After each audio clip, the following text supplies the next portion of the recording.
रसूलुल्लाह सल्लल्लाहु ताला अलैहि वसल्लम तशरीफ ले जा रहे थे। एक मरीज को देखा, बीमार पड़ा हुआ है और उसके ऊपर जादू है। अब्दुल्ला बिन मसूद सहाबी मेरे आका के गुलाम हैं, वो साथ थे।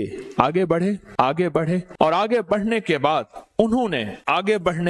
उन्होंने उस मरीज के ऊपर फूंक मारी, कुछ पढ़ा और उसके कान में फूंक मारी और वो उठ के बैठ गया। मेरे आका ने पूछा, अब्दुल्ला बिन मसूद, ये क्या पढ़ा तुमने? या रसूलल्लाह, आपसे ही तो सुना था, मैंने सूरतुल मोमिनून की आखिरी 4 आयतें पढ़ दी हैं। अब जवाब सुने मेरे हुजूर ने क्या फरमाया, कसम है उस रब की जिसके कब्जे में मोहम्मद की जान है।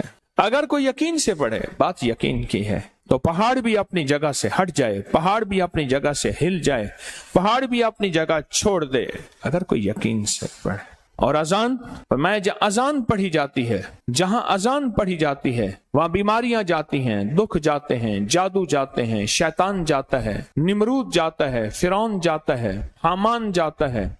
जहां अजान पढ़ी जाती है नहुस्तें जाती हैं, बेबरकतियां जाती हैं और अताएं मिलती हैं, परेशानियां टलती हैं।